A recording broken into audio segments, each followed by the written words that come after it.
I'm Natalie Buda Smith, Director of Digital Strategy at the Library of Congress and co-lead with Jamie in our community of practice. My pronouns are she, her, ella, and I am currently at my desk sitting at my office. I'm going to jump right into the content. Today's work environments are changing rapidly, and in the next 3 to 5 years, these changes will be even more profound. Our work roles, teams, and activities are undergoing major restructuring. To ride this change, it is important to evaluate your career path and chart a career with several considerations, which we'll talk through today. In our session today, I will cover some general concepts and practices for a career path. Michelle Zager will share her personal story, and then Carlos Alvarado will cover specific ways to apply these concepts to user experience design. Back to some general concepts. A dynamic career is built with continuous evaluation and adjustments. In addition to user experience design technical skills, understanding what qualities are the qualities which allow you to thrive, understanding your organization and how it's expected to change in the next 3 to 5 years, and surveying what skills you have and what skills you need to develop will allow you to thrive and then stride with all of these changes. Change is certain. I'm on slide 4. Why is developing a dynamic career important? Change is certain. Many jobs for 2030 have not yet been established. Current job types are being redefined, including developers and user experience designers. We are currently in a hybrid work environment, and we're working in our home, not from home. And emerging technologies will continue to evolve and disrupt the status quo. As more is automated, human skills will be valued, including a wider range of human skills.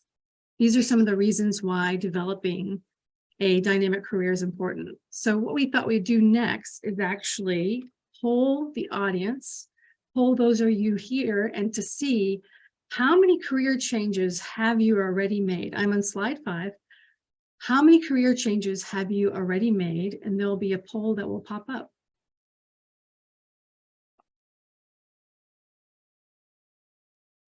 And I'm looking at the dynamic results, and 3 or more has 40%. Not surprising. Give it a few more seconds there. Thank you for a great response to this poll. All right, all of you have answered. Thank you. We have 36% of you have had 3 or more career changes. 25, 2 changes, 24, 1 change, and 14% in the same career. And this may reflect where you are on your career path, on your life journey.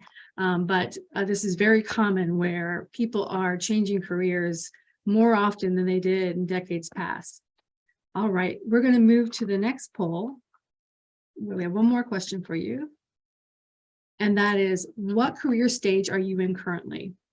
Are you undecided? Just starting my career, establishing my career, thinking about making a change, maturing my career, or transitioning out of my career?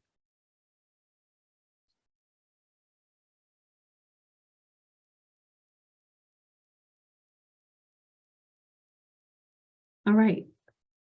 That's great. Thank you for all your responses.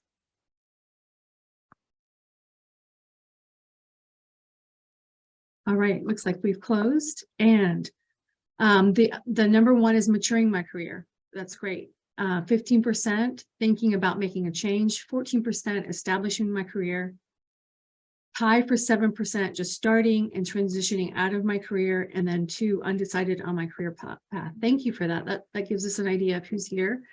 And also, this is fantastic that 50%, 6% of you are maturing your career and thinking about what is the path forward. And we'll talk more about that next. Thank you. All right.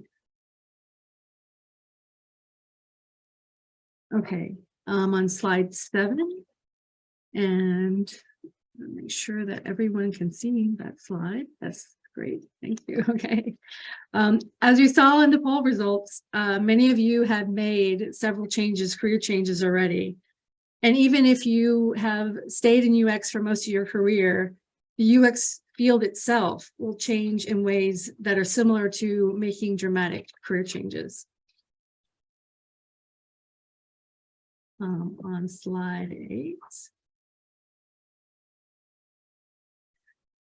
Slide 8. According to MIT research, the top 3 skills for resilience in 2023 are adaptability, critical thinking, and communication.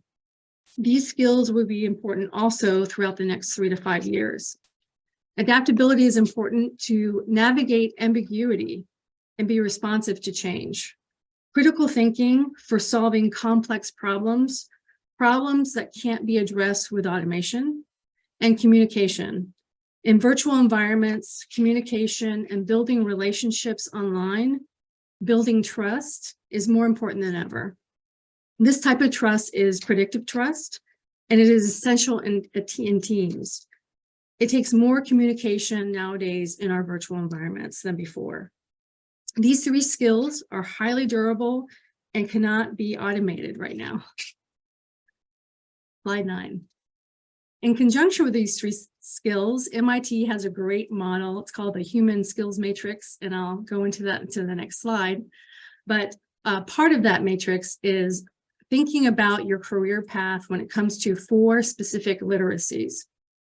The first one is digital literacy, and then financial literacy, civic and cultural literacy, and then organization literacy. These literacies are the context for even more specific human skills. Consider these 4 domains and how you can expand your understanding. For example, if you want to build financial literacy, investigate how finance is a part of your work, your team's work, your department's work, and your organization. Are there financial systems at your organization? Are there processes in your department, procedures, and even financial language? Knowing this domain and all these other domains will help you grow and build out your career. Here's the human skills matrix. Within this 4 quadrants are 24 durable skills that workers need in order to thrive in today's environments and in the near future. I'm on slide 10. And so in this matrix are specific skills that you can then survey and build out your own career path. There are 4 topics: thinking, interacting, managing ourselves, and leading.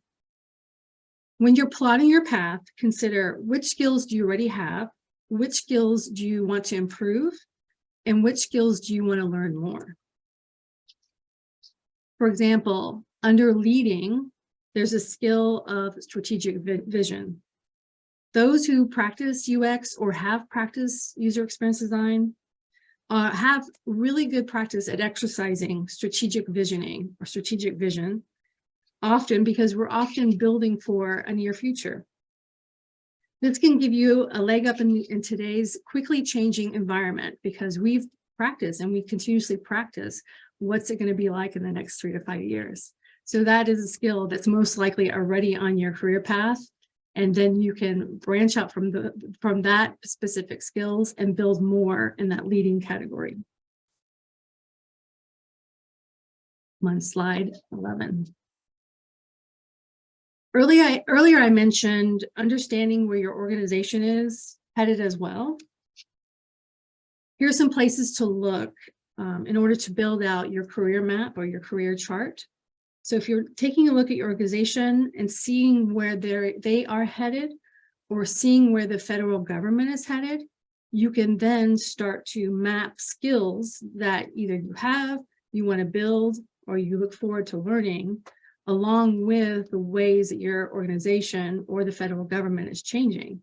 So some places to look for how your organization is changing, or how the federal government is thinking about what's going to happen in the near future are annual reports. There's often some sort of visioning section in there, strategic plans and goals that have objectives and where investments will be made, what are the top priorities for your organization, You can look to executive orders and laws, such as the 21st Century Integrated Digital Experience Act, often referred to as the 21st Century IDEA. And you can connect to any gaps, goals, and initiatives directly by working on or joining any groups that may be working on a future initiative or starting to shape a future initiative at your workplace. Or when you're mapping out your career path, think about, how do I build knowledge now that I know that my organization wants to meet this vision or wants to meet this strategic goal within the next 5 years. I'm on slide 12. And lastly, here are some habits to implement for a dynamic career. I've mentioned the first two already, but some other habits that you can develop in order to shape a dynamic career is think about some complementary or parallel pursuits. So there may be something that you can actually volunteer, or maybe you take on a mentorship, or maybe you look to some sort of professional organization, or joining a Digitalgov community of practice. Parallel pursuits that can add to your work experience and understanding of in practicing these human skills. Habitually capture ideas and try new things out. Sometimes you can try, if you can't try something in your workplace, you can actually try it out in a community practice, or try it out in a volunteer situation. See your career as a series of projects and initiatives, and then frame your career that way. That's something that people can grab onto and understand, especially when it comes to what skills you are using and what specifically human skills you're developing within those projects or initiatives. And then continuously seek feedback from others, including cultivating a professional network.